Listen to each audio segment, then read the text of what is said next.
Thank you ইসলাম ভাই for giving me flow. যে ঘটনাটা আমি শর্ট করে বলে দিচ্ছি। যখন তারা প্রটেস্ট করে, আমাকে শোনা যাচ্ছে তো? জি জি, শোনা যাচ্ছে। ওকে।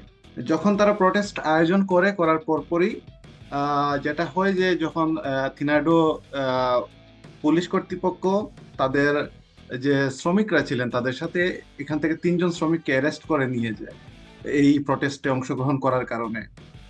তাদেরকে ছাড়িয়ে আনার জন্য তখন ডাক্তার নাফিজ রেজা তার পাসপোর্ট জমা দেয় এবং মুচলেকা দিয়ে তাদেরকে নিয়ে আসে।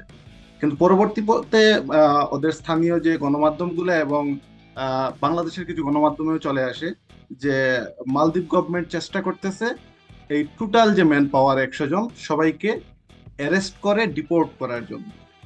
এবং যখন এই ঘটনাটা সব দিকে ছড়িয়ে যায়, তখন ইনিশিয়ালি আমাদের ডক্টররা যেটা করে যে তারা ডিপোর্টেশন অ্যাভয়েড করার জন্য তারা মালদ্বীপ লিভ করে এবং শ্রীলঙ্কা হয়ে বাংলাদেশে চলে আসে। পরবর্তীতে আবার যখন কমিউনিকেশন করা হয়, মালদ্বীপ গভর্নমেন্ট এবং তাদের হসপিটাল অথরিটি বলে যে আমরা কোনো স্টেপ নেব না, তোমরা ব্যাক করো। তখন তারা আবার মালদ্বীপে ব্যাক করে সিউরিটি পাওয়ার পরে। কিন্তু ব্যাক করার 3 থেকে 4 দিন পরে দেখা যায় যে না, আসলে এটা তাদের একটা ট্র্যাপের মতো ছিল, এদেরকে নিয়ে এসেছে। এখন তারা আবার ডিপোর্টেশন প্ল্যানে যাচ্ছে এবং পুরো এই স্টেটের যতজন ছিল প্রটেস্টার সবার নাম কালেক্ট করে তারা অলরেডি একটা লিস্ট করে ফেলেছে, 68 পিপুলের নাম, এবং বাকি লিস্টগুলো তারা কালেক্ট করতেছে। এই কন্ডিশনে নাফিজের সাথে যেহেতু আমার প্রথম থেকে যোগাযোগ ছিল এবং আমরা যেহেতু সলিডারিটি ক্যাম্পেইন ইউকে বেসড কাজ করে যাচ্ছিলাম এই ইস্যুগুলো নিয়ে, আমি ইহতেশাম ভাইকে ইনভলভ করি বিষয়টার সাথে এবং আমি পার্সোনালিও কিছু জায়গায় যোগাযোগের চেষ্টা করি।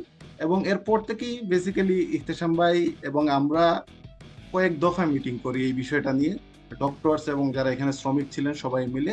এবং এটার অলরেডি আমরা কিছু পজিটিভ আউটকাম পেয়েছি এবং অনগোয়িং, কিন্তু যে টোটাল যে থ্রেট তাদের উপরে সেটা এখনো এক্সিস্টিং এবং আমাদের কিছু করা উচিত এটাকে প্রিভেন্ট করার জন্য। ধন্যবাদ ইহতেশাম ভাই। থ্যাংক ইউ মিলাদ ভাই। I mean, the good update was that আমি সরাসরি তখন মিলাদ ভাইয়ের ফোন নাম্বার কালেক্ট করে দেয়। We spoke directly to admiral Riaz. উনি হচ্ছেন high commissioner representing Bangladesh in the Maldives. And then they sort of went a bit on the back foot. বা তাদের অ্যাংজাইটিটা এখনো শেষ হয়নি। আমরা we are trying our best, আরও যারা মানবাধিকার সংগঠন যারা আছে মালদ্বীপে তাদের সাথে মিলে টু কন্টিনিউ দ্য প্রেশার, যাতে তাদেরকে আলটিমেটলি এই অ্যাংজাইটি থেকে মানে অব্যাহতি দেওয়া হয়।